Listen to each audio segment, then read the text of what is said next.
வணக்கம். இந்த வீடியோவில் சற்று முன் 2026ஆம் ஆண்டு மே மாதம் சம்பளம் கிடைப்பதில் சிக்கல், தமிழக அரசு ஊழியர்களுக்கு அதிர்ச்சியான ஒரு அறிவிப்பு கிடைத்திருக்கின்றன. இது குறித்த முழு விவரங்களையும் பார்ப்போம். இந்த வீடியோவை தொடர்ந்து பார்க்குறதுக்கு முன்னாடி நம்ம சேனலை இதுவரைக்கும் சப்ஸ்கிரைப் பண்ணாதவங்க இந்த வீடியோக்கு கீழே இருக்க ரெட் கலர் சப்ஸ்கிரைப் பட்டன் அழுத்தி சப்ஸ்கிரைப் பண்ணிக்கோங்க. அப்படியே பக்கத்தில் இருக்கக்கூடிய நோட்டிஃபிகேஷன் பெல் சிம்பலையும் ப்ரெஸ் பண்ணுங்கள். அப்போ தான் நம்ம சேனலில் இதுபோல் வீடியோக்கள் அப்டேட் பண்ணும்போது அதற்கான நோட்டிஃபிகேஷன் உங்களுக்கு உடனுக்குடன் கிடைக்கும். தமிழக அரசு ஊழியர்கள் மற்றும் ஆசிரியர்களுக்கு மே மாத சம்பளம் வழங்குவதில் ஏற்பட்டுள்ள தொழில்நுட்ப சிக்கல் தற்போது பெரும் கவலையினை ஏற்படுத்தியிருக்கிறது.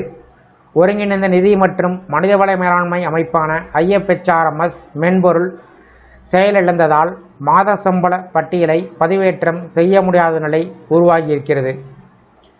வழக்கமாக ஒவ்வொரு மாதமும் 15ஆம் தேதிக்குள்ள சம்பள விவரங்கள் பதிவேற்றம் செய்யப்பட்டு 25ஆம் தேதிக்குள் கருவூலத்திற்கு அனுப்பப்படும்.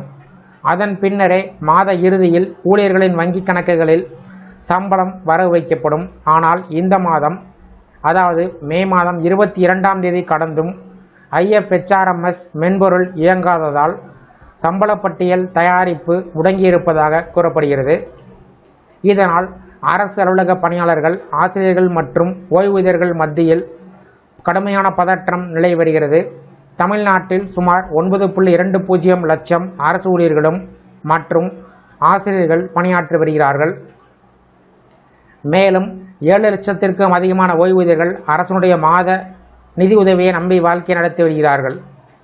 இந்த நிலையில் பக்ரீத் பண்டிகை தேதி நெருங்கி கொண்டிருக்கக்கூடிய நிலையில் சம்பளம் சரியான நேரத்தில் ஊழியர்களுக்கு, ஓய்வூதியர்களுக்கு கிடைக்குமா என்ற கேள்வி ஏற்பட்டிருக்கிறது. அதிலும் புதிதாக பொறுப்பேற்றுள்ள அரசு தமிழ்நாடு அரசு ஊழியர்களுக்கான 2% அகவிலைப்படியினை உயர்வை அறிவித்திருந்தது குறிப்பிடத்தக்கது. முந்தைய ஆட்சியில் அறிவிக்கப்பட்ட அகவிலைப்படி உயர்வுகளானது நிலுவைத் தொகையுடன் சம்பளத்தோடு சேர்த்து வழங்கப்பட்டன. ஆனால் தற்போது அகவிலைப்படி உயர்வு அறிவிக்கப்பட்டிருந்தாலும் அதனை வழங்குவதில் கூட தெளிவின்மை நிலவுகிறது. இந்த பிரச்சினைக்கு முக்கிய காரணமாக மென்பொருள் நிறுவனத்துடன் ஒப்பந்த காலாவதி விவகாரம் கூறப்படுகிறது. அரசுடன் இருந்த ஒப்பந்தம் முடிந்துவிட்டதால் தொழில்நுட்ப பிரச்சனைகளை சரி செய்ய நிறுவனம் தயக்கம் காட்டி வருவதாக தகவல்கள் வெளியாகியுள்ளன. இதனால் சம்பள பட்டியல் கருவூலத்திற்கு இன்னும் செல்லாத நிலை ஏற்பட்டிருக்கிறது.